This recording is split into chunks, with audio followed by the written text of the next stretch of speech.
आरंभ कर दिया तो नहीं। तो उन्होंने जब कुछ डॉक्टर साहब ने उस समय पर समाज जीवन में 3 प्रकार की धाराएं चल रही थी। एक धारा थी जिनके मन के अंदर लग रहा था किसी भी प्रकार से हमें स्वतंत्रता मिलना चाहिए, राजनीतिक स्वतंत्रता मिलना चाहिए, उसके एक प्रकार से स्वतंत्रता मिलना चाहिए। दूसरी धारा थी जिनका यह था कि हमको स्वतंत्रता तो मिलना चाहिए लेकिन साथ साथ में समाज में सुधार भी आना चाहिए। और तीसरी धारा थी जो राष्ट्रभक्ति धर्म था, शास्त्र के आधार पर स्वतंत्रता चाहिए।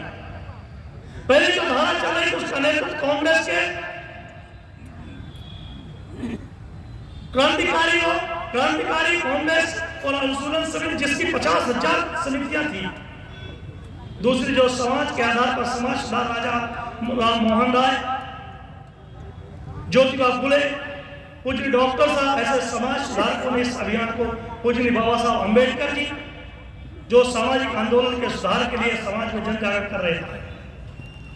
और तीसरा था राजा राम मोहन राय, रामकृष्ण मिशन, जो समाज को धर्म के आधार पर इस देश को खड़ा करना, उसके आधार पर इस देश की स्वतंत्रता मिलना है।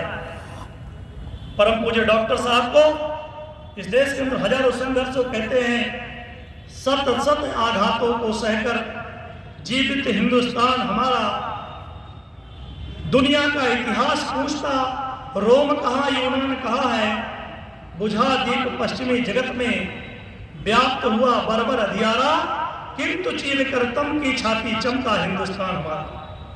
यह हजारों वर्षों का संघर्ष, और संघर्ष करते करते अनेकों बार कहते भारत संपूर्ण गुलाम, किसी परतंत्र कभी नहीं हुआ। और इसलिए विजय तो प्राप्त हुई, अनेक जगह युद्ध जीते, लेकिन परिणाम क्या था? इस विजय होने के पश्चात इसको हम शाश्वत दीर्घकालीन नहीं रख पाए। कारण क्या था? यहाँ का जो बहुसंख्यक समाज है, जिसको इस मातृभूमि पर गौरव होना चाहिए, जिसको अपने संस्कृति पर स्वाभिमान होना चाहिए, जिसके अपने जीवन मूल्यों की रक्षा के लिए खड़े, अपना जीवन मूल्य को संरक्षण करने के लिए जिसके मन के अंदर एक पीड़ा होना चाहिए, जिज्ञासा होना चाहिए, वह समाज अपने स्वार्थों में डूबा हुआ दिखाई दे रहा था। वह समाज स्वाभिमान समाज, शून्य समाज होता हुआ दिखाई दे रहा था। उस समाज को, जिसको निज राष्ट्र के, अपने राष्ट्र के प्रति गौरव महसूस नहीं कर रहा था। परम पूज्य डॉक्टर साहब के ध्यान में आया कि जब तक यह समाज स्वाभिमान से युक्त नहीं खड़ा होगा, जब तक इस समाज के अंदर आत्म गौरव का भाव नहीं खड़ा होगा, तब तक इस प्रकार की बीमारी का समाधान नहीं हो सकता। पूज्य डॉक्टर साहब ने पूज्य महात्मा गांधी जी के पास जाते घंटों विचार करते हैं, सुभाष चंद्र जी के पास जाते हैं, मदन मोहन मालवीय जी के पास जाते हैं। उस समय पर देश का नेतृत्व करने वाले देश के जितने महापुरुष उनके पास जाते हैं, उनसे बातचीत करते हैं, उनके सामने अपने प्रश्नों को, जो उनके मन के अंदर जिज्ञासा थी। डॉक्टर साहब 1923 में कांग्रेस के सहसचिव के नाते काम करते, सारे समाज में, सामाजिक जीवन में, सब क्षेत्रों में काम करने के बाद उनके ध्यान में आया कि आत्मविश्वासी समाज को स्वाभिमान युक्त समाज खड़ा करना पड़ेगा। पहले सारी जिज्ञासा, सबका समर्थन प्राप्त हुआ। सबने कहा डॉक्टर साहब आप कहे तो अच्छा रहे, लेकिन आप कहे तो ठीक रहे, लेकिन अब उन्होंने सबने अपना अपना काम तय कर लिया था। कोई राजनीतिक स्वतंत्रता के लिए काम करते थे, कोई समाज जागरण के लिए काम करते थे। सबने अपने अपने रास्ता हर महापुरुष ने तय कर लिया था। समर्थन तो किया, लेकिन उनकी मानसिकता जिस दिशा पर, जिस रास्ता को चयन किया, उस दिशा पर चलने की हो गई थी। परम पूज्य डॉक्टर साहब ने तय किया कि इस काम को हमको ही प्रारंभ करना है। और इसलिए संघ की स्थापना हुई। परम पूज्य डॉक्टर साहब ने संघ के स्थापना काल से हमें संघ कैसा चाहिए, तो संघ के 13 वर्ष पूर्ण होने के बाद परम पूज्य डॉक्टर साहब को उद्बोधन हुआ। डॉक्टर साहब कहते हैं संघ को अमर नहीं होना, संघ को अपनी जयंती नहीं मनाना, संघ का पूरी दुनिया के अंदर नाम होना चाहिए, हमारी कल्पना नहीं है। संघ की कल्पना है संपूर्ण समाज गौरव से खड़ा हो, स्वाभिमान युक्त खड़ा हो। संपूर्ण समाज के अंदर की जो विस्मृत समाज है, ये स्वाभिमान से खड़ा हो, राष्ट्र भक्ति से ओत-पोत खड़ा हो। संपूर्ण समाज को, सबको एक साथ लेकर सब प्रकार के भेद को भूलकर राष्ट्र भक्ति ले हृदय में हो खड़ा यदि देश सारा, संकटों पर मात कर यह राष्ट्र विजयी हो हमारा। इस प्रकार का राष्ट्र भक्ति का भाव लेकर यह समाज खड़ा होना चाहिए। पहले पूज्य डॉक्टर साहब ने इस संघ के कार्य को प्रारंभ किया। संघ का कार्य प्रारंभ होने के पश्चात हम सब जानते हैं संघ का कार्य आज यहां तक आज 98 वर्ष संघ के पूर्ण हो रहे हैं। इसके पूर्व में कितने प्रकार की चुनौतियों का सामना करते हुए संघ को 2 प्रतिबंध झेलने पड़े। पूज्य महात्मा गांधी का झूठा हत्या का आरोप संघ पर लगाया गया। जैसे समुद्र मंथन के समय भगवान शंकर ने अपने कंठ में विष को धारण किया, वैसे संघ के स्वयंसेवक, संघ के कार्यकर्ताओं ने सब प्रकार की उपेक्षा और अपमान को अपने कंठ में धारण करते हुए यह संपूर्ण समाज मेरा अपना है, उसकी किसी प्रकार का प्रतिकार न करते हुए सर्वेशम अविरोधेन, कोई हमारा विरोधी नहीं है, जो मेरा विरोध करना चाहे विरोध करे, मैं अपना किसी को विरोधी नहीं मानता।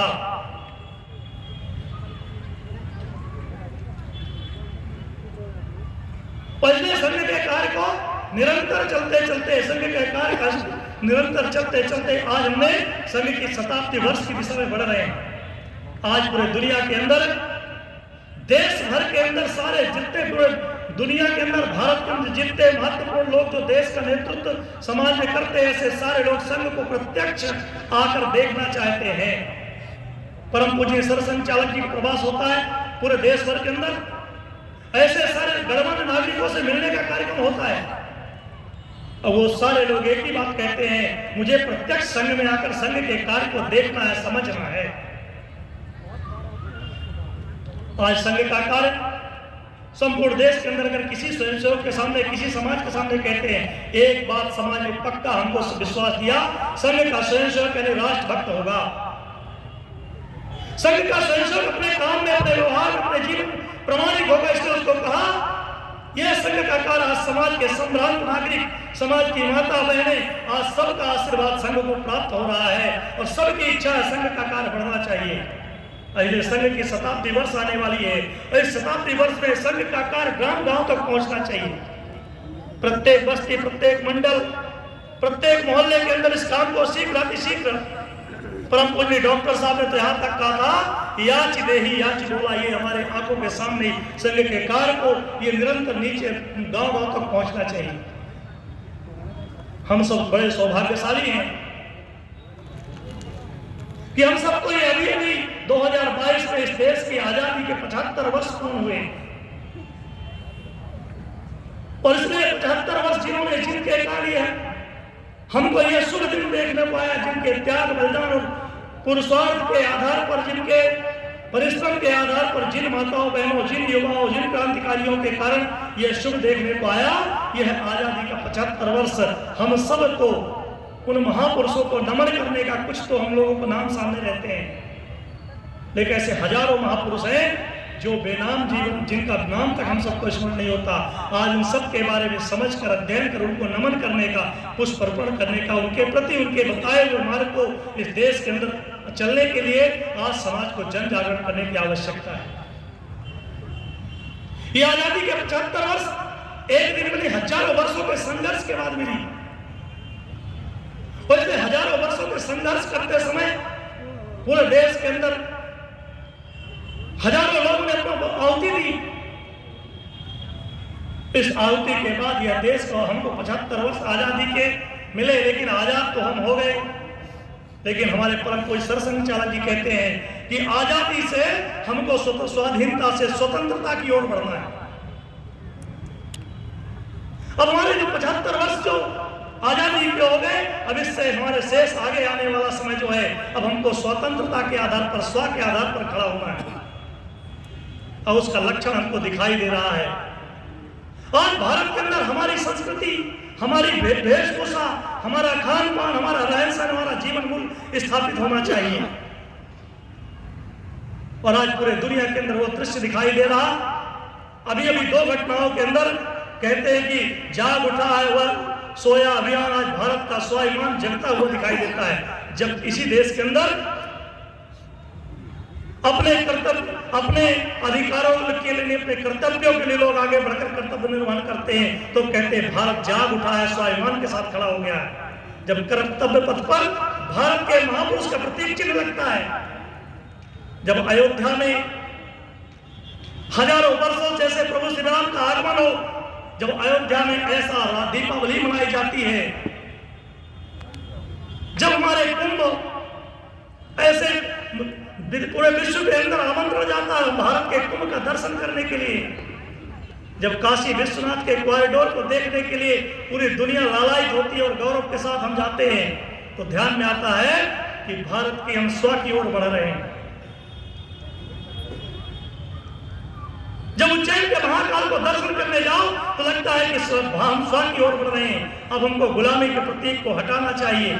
जब सारी दुनिया के अंदर के लोग पहले भारत आते थे और भारत में आते थे तो उनको ताजमहल भेंट किया जाता था, उनको बताया जाता था। लेकिन आज जब पूरे दुनिया के लोग राष्ट्राध्यक्ष भारत के अंदर आते हैं तो उनको श्रीमद् भागवत गीता दी जाती है, जिस भगवत गीता में कर्तव्य के लिए बताया जाता, प्रत्येक व्यक्ति का कर्तव्य क्या है।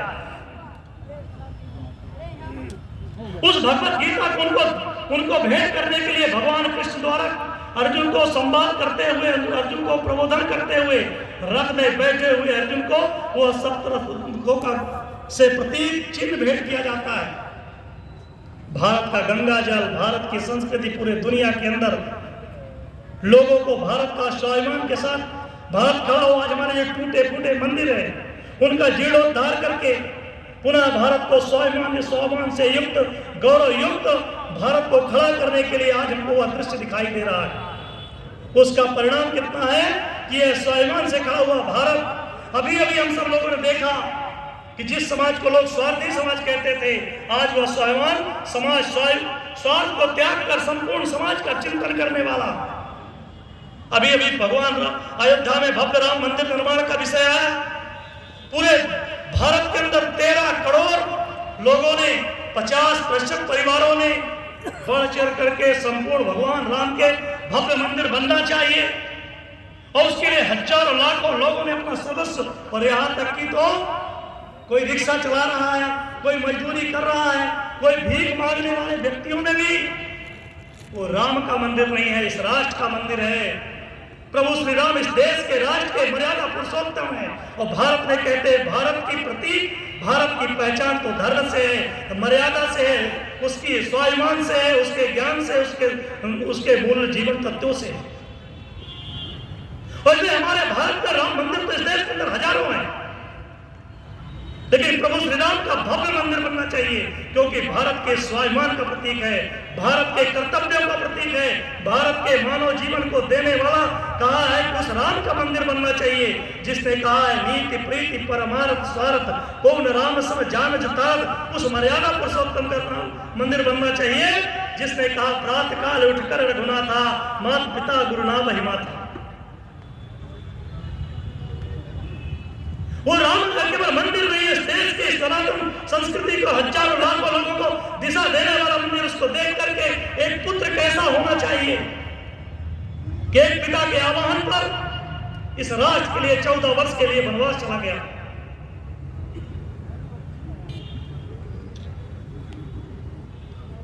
एक बेटा कैसा होना चाहिए, एक भाई कैसा होना चाहिए, समाज को दिशा देने के लिए वो सनातन मंदिर का वह प्रतीक, वह मंदिर हमारे आस्था का केंद्र तो है ही, साथ में हमको प्रेरणा देने का केंद्र भी है, इस देश के स्वाभिमान का प्रतीक भी है। दूसरा उदाहरण बताता हूं आपको। अभी अभी इस देश के अंदर कोरोना, पूरे विश्व के अंदर एक कोरोना नाम की महामारी आई। इस कोरोना नाम की महामारी ने पूरे दुनिया के अंदर एक हाहाकार जैसा वातावरण निर्माण हो गया। सारी दुनिया के सारे सब प्रकार के जिनके पास पर्याप्त संसाधन थे, सब कुछ होने के बाद भी सारी व्यवस्थाएं फेल हो गई। लेकिन भारत के अंदर भारत को उस समय पर तो कहते हैं, हमारे महान अध्ययनकर्ता कहते हैं कि उस समय कोरोना काल में संपूर्ण दुनिया का नेतृत्व भारत कर रहा था और भारत का नेतृत्व भारत का समाज कर रहा था। सरकार ने तो अपनी भूमिका निर्माण की, उन्हें जो जैसी आवश्यकता चाह गई उन्होंने उस आवश्यकता को पूर्ण किया ही। लेकिन भारतीय समाज ने अपने जिसके पास जो है, चाय वाले ने चाय की दुकान खोल दी, आटे वाले ने आटे की दुकान खोल दिया, जिसके पास जो है, जो जैसा कर सकता है। हजारों लोगों ने बाहर से आने वाले पैदल यात्रियों को कोई चप्पल भेंट कर रहे तो कोई बिस्किट भेंट कर रहे। नर सेवा नारायण सेवा, अपने कर्तव्य, ये समाज मेरा अपना है, इस समाज की रक्षा करना मेरा कर्तव्य है। उस कर्तव्य पथ पर बढ़ करके प्रत्येक व्यक्तियों ने इस कोरोना काल में पूरे विश्व के अंदर भारत कैसा, भारत की संस्कृति कितनी श्रेष्ठ है, मैं और मेरे पर नहीं, अयम निजम परोवेति गणना लघु चेतसाम, यह दृष्टि समाज पूरे विश्व को देने वाला ये भारत है। आज भारत का समाज स्वाभिमान के साथ खड़ा है। और आने वाले समय में भारत के समाज के संभ्रांत सज्जनों बंधुओं के आधार पर आज हमको ये जो हमारे महापुरुषों द्वारा दी हुई आजादी, जिनके कारण, जिनकी तपस्या बलिदान के कारण जिन महापुरुषों ने उसके लिए सबसे बड़ी बात है, आज हमारे लिए कुछ कर्तव्य, कुछ विषय है जिस विषय पर हम सबको आगे बढ़ने की आवश्यकता है। परम पूज्य सरसंघ चालक जी ने कहा कि ये 75 वर्ष हमने अपने आजादी के स्वर की दिशा पर बढ़े, अब आने वाला जो 25 वर्ष है, यह 25 वर्ष भारत के भाग्य सूर्योदय, भारत के अंदर हिंदुत्व के साथ, गौरव के साथ, स्व के आधार पर संपूर्ण दुनिया के अंदर भारत खड़ा होना चाहिए। आज भारत, पूरे दुनिया ने भारत को, भारत की ओर लालायित नजर से देख रही है। कभी जब देश स्वतंत्र हुआ था 1947 में, इस देश के अंदर अन्न के लिए लोगों को इनके गलत नीति, अंग्रेजों के गलत नीतियों के कारण इस देश के अंदर अन्न के लिए भरपेट भोजन नहीं मिलता था। आज हमें गौरव है, आज हमें स्वाभिमान है कि आज भारत के अंदर, तो पूरे दुनिया के अंदर जब भी किसी प्रकार का अन्न संकट आता है तो अन्न संकट देने वाला भारत दुनिया के अंदर लोगों को, कई देशों को अन्न का मदद करता है। यह सुजलाम सुफलाम सस्य श्यामलम, ये भारत माता ऐसे अन्न, ये रत्न गर्भा है। आज हम दुनिया के अंदर स्वाभिमान के साथ क्षेत्र में आज हमारी सेना, चाहे डोकलाम हो, चाहे गलवान हो, सब क्षेत्रों में अपने भारत का मान गौरव को बढ़ाया। आज शिक्षा के क्षेत्र में IIT, IIM, एम्स, आज पूरे दुनिया के अंदर हमारे देश के, हमारे युवा वर्ग के, पूरे दुनिया के अंदर जितनी बड़ी बड़ी कंपनियां हैं, भारत का विद्यार्थी उसका नेतृत्व कर रहा है। आज दुनिया की 5वीं अर्थव्यवस्था भारत में है और आने वाले समय में शीघ्र यह देश दुनिया का मार्गदर्शन करता हुआ तीसरी चौथी अर्थव्यवस्था के पायदान में खड़े होने वाला है। भारत तो वो है, फाइयान नाम का इंसान, फाइयान इस देश के अंदर आया। इस देश का भ्रमण करने के बाद वो अपने उस पर लिखता है कि जब मैं भारत का भ्रमण किया तो भारत के अंदर कोई भी ऐसा व्यक्ति, जो भारत के अंदर कहीं गरीबी नहीं दिखी, कहीं अशिक्षा नहीं देखा। भारत संपन्न देश, शिक्षित, संस्कार युक्त, रोजगार युक्त, संस्कारों के आधार पर ऐसा सुसंपन्न देश है। इसलिए आने वाले समय में इस देश के अंदर 10-15 सालों के अंदर इस देश के अंदर एक भी व्यक्ति ऐसा नहीं रहेगा जो अशिक्षित हो। इस देश के अंदर एक भी स्थान ऐसा नहीं रहेगा जिसके पास बिना घर का हो। ऐसे जो व्यक्तियों के, ऐसा एक व्यक्ति नहीं रहेगा जिसकी क्षमता जो भी होगी, योग्यता क्षमता के आधार पर उसको रोजगार रहेगा और रोजगार के साथ संस्कार युक्त शिक्षा होगी, भारतीय संस्कृति के आधार पर शिक्षा होगी। ऐसा एक आने वाला यह दृश्य हमको दिखाई दे रहा है। और इसलिए इस काम को केवल ये होगा और कोई करेगा इसके आधार पर नहीं, तो हमारी भी भूमिका है, हमारा भी दायित्व, तो हमको उस दायित्व को निर्वहन करने की आवश्यकता है। आज जिस परिवार व्यवस्था को लेकर पूरे दुनिया के अंदर तबाही मची हुई है, मानव जीवन के अंदर किस प्रकार की दृश्य खड़ा है, वही मूल्यों के आधार पर भारत की परिवार व्यवस्था संपूर्ण दुनिया को प्रेरणा देती है। सारे लोग भारत की परिवार व्यवस्था को देखने आते हैं। हमारे एक प्रोफेसर साहब थे, उन्होंने कहा कि एक विश्व विभाग से सूचना आई कि एक कार्यकर्ता, हमारे विश्व विभाग से एक टीम आई है जो एक भारत की परिवार व्यवस्था का अध्ययन करना चाहती है। और परिवार व्यवस्था का अध्ययन करने की टीम आई, एक कार्यकर्ता एक परिवार में रुकाया गया जिसमें 3 पीढ़ी एक साथ रहते थे। जब वो एक साथ आते हैं, घर में रुकते देखते हैं, वो लोग पूछते पूछते हैं कि ये कौन, बोले हमारे चाचा है, ये कौन दादी है, ये हमारी माँ है, ये हमारी बुआ है। ऐसे सारे लोगों का परिचय हुआ कि आंखों में झरझर आंसू गिरने लगे। उसने कहा ये कैसे संभव है, मैं तो यहाँ 5वीं बार तलाक दे के आ रहा हूं। इस श्रेष्ठ भारत व्यवस्था को, जिस परिवार व्यवस्था में जब तक पिता भोजन नहीं करता, जब तक बेटा भोजन नहीं करता, तो हमारी पूज्य माताएं बहनें बैठी हैं, घर का प्रत्येक व्यक्ति कितना बड़ा समर्पण है कि जब तक घर के एक एक व्यक्ति नागरिक का भोजन नहीं होता तो माताएं बहनें उस पर त्याग करते हुए उनको इंतजार करती हैं। जिस परिवार व्यवस्था में मैं अपने बारे में नहीं, संपूर्ण सब व्यक्तियों के बारे में विचार करते हैं और सब व्यक्तियों के बारे में नहीं, तो हमारे आने वाले अतिथियों के बारे में हमारी कितनी श्रेष्ठ व्यवस्था है। आज यह पुनः अपने भारतीय संस्कृति का परिवार व्यवस्था, इस दिशा पर आज समाज के संभ्रांत नागरिकों को, पूज्य माताओं बहनों को अपने संस्कृति मूल्य आधारित परिवार खड़ा हो, हमारी जीवन संरचना जैसी थी वैसे खड़ा हो, उसके आधार पर आज हमको इस विषय पर देखने की, चिंतन करने की आवश्यकता है। आज भारत के अंदर विदेशी वस्तुओं का उपयोग, आज जिस विदेशी ने, जिस चाइना ने पूरे देश के अंदर, आज सारे दुनिया के अंदर तबाही मचाने के तरफ अपने षड्यंत्र करता रहता है। आज दीपावली आती, सस्ता होने के कारण आज हम चाइनीज समाज विदेशी वस्तुओं का, विदेशी स्कूलों में विदेशी वस्त्रों पे विदेशी बोलचाल के पीछे, अरे ये भारत तो वो भारत है जिसमें जगदीश चंद्र बसु जैसे लोगों, महापुरुषों ने अपने जीवन की संपूर्ण कमाई देश की 2 विषयों को ले दिया। एक तो अनुसंधान के लिए दिया और दूसरा भारतीय भाषा में विज्ञान को भारतीय भाषा में पढ़ाने के लिए अपने जीवन का संपूर्ण संपत्ति दे दिया। इसलिए भारत के अंदर के हमने स्वदेशी के आधार पर हमारा देश खड़ा हो। पहले देश के अंदर एक तरफ देश के प्रधानमंत्री वोकल फॉर लोकल कहते हैं और दूसरी तरफ अगर हम चाइना की वस्तुओं का सदुपयोग करेंगे, चाइनीज वस्तुओं को खरीदेंगे, विदेशी वस्तुओं का उपयोग करेंगे, तो इस देश का कल्याण कैसे संभव हो सकेगा। इसलिए समाज के संभ्रांत नागरिक, माताओं बहनों और समृद्ध बंधुओं से आह्वान है कि जितना संभव हो सके स्वदेशी वस्तुओं को उपयोग करिए। आज भारत के अंदर पर्यावरण के पूरी दुनिया, दिल्ली जैसे स्थानों पर भी लोग, हमारे कार्यकर्ता है जितेंद्र जी, उनका सारा वहां पर एक राष्ट्र ऑफिसर था, नौकरी छोड़कर घर आ गया। नौकरी छोड़ने के पीछे कारण यही था, भाई साहब वहां का वायु प्रदूषण इतना ज्यादा वहां है जिसके कारण नौकरी छोड़कर आ गए। आज देश भर के पूरे दुनिया के अंदर ये पर्यावरण, आज इस प्रकार का वायु प्रदूषण, आज इस प्रकार का वातावरण, ग्लोबल वार्मिंग इतना ज्यादा, ग्लेशियर पिघल कर नीचे आ रहे हैं, उसका वातावरण समाज के अंदर किस प्रकार का असर पड़ रहा। आज गरीब वातावरण देखिए, प्रकृति अपना वातावरण बदल रही। अगले पर्यावरण की आज चिंता करने की, तो पर्यावरण में कम से कम 3 बातों का विचार तो हमको गंभीरता से करना चाहिए।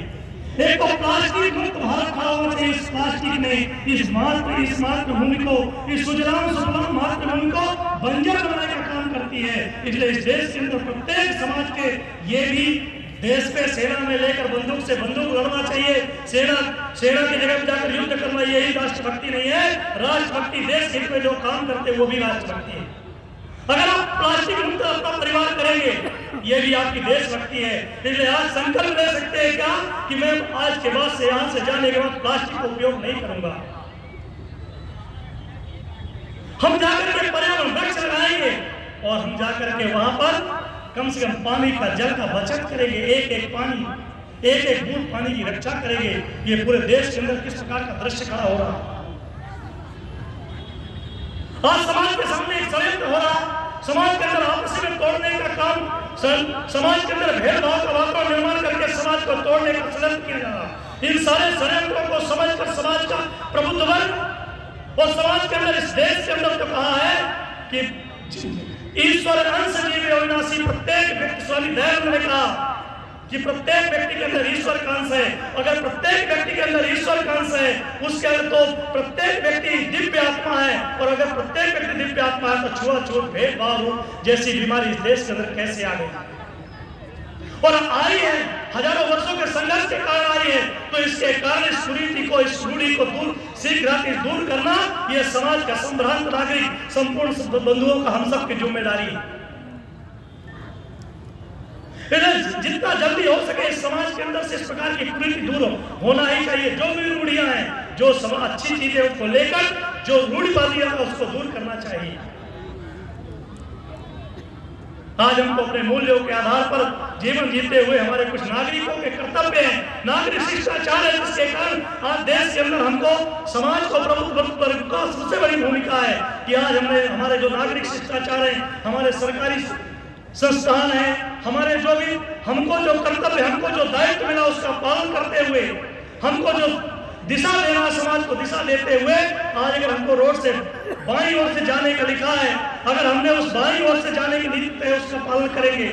एक बार देश के प्रधानमंत्री ने एक आह्वान किया, कई बार लोग पूरे दुनिया के अध्ययनकर्ताओं ने कहते हैं कि आबादी देश की समस्या होती है। हमारे देश के प्रधानमंत्री ने देश की आबादी को समस्या न मानकर इसकी ताकत माना और एक आह्वान किया कि इस देश के अंदर सब हर व्यक्ति ने संकल्प लेंगे, स्वच्छता का संकल्प लिया।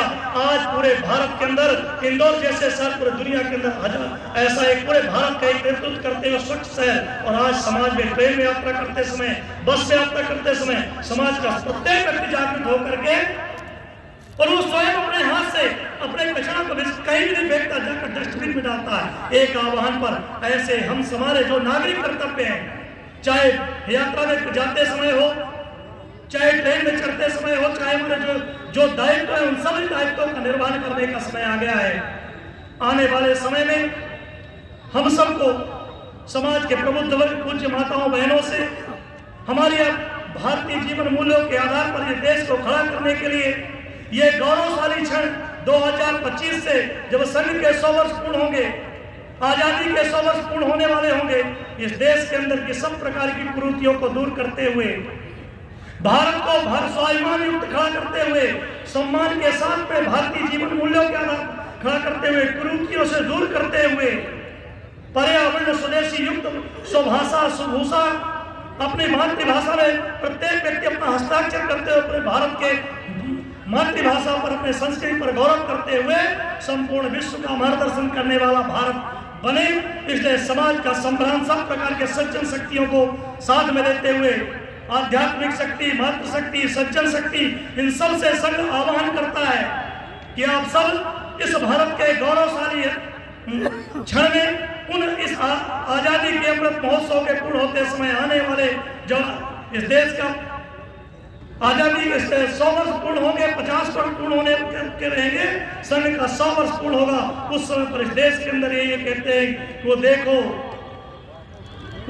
साहस करते हुए, वो देखो मंदिर तुम्हें बुलाती है, साहस से चलने वालों को माथे पर तिलक लगाती है, और इससे सम्मान कर से स्वाभिमान से युक्त भारत खड़ा हो, और ऐसी भारत का सम्मान युक्त भारत, स्वाभिमान युक्त भारत और राष्ट्रभक्ति से भाव को लेकर भारत जिस विचार को संग लेकर के पहले दिन से चला है कि जीवन पुष्प चढ़ा चरणों में, मातृभूमि से मांगे यह वर, तेरा वैभव अमर रहे मां, हम दिन चार रहे न रहे। इस प्रकार का जीवन, इस देश का गौरव खड़ा हो, मेरे जीवन का ये देश पूरे दुनिया का मार्गदर्शन करने वाला हो, ऐसा विचार आप सब लोग लेकर यहाँ से अपने कर्तव्यों के आधार पर इस भारत को स्वाभिमान के साथ खड़ा करने में आप सबकी भूमिका हो, ऐसा विनम्र प्रार्थना करते हुए मैं अपनी वाणी को विराम देता हूँ।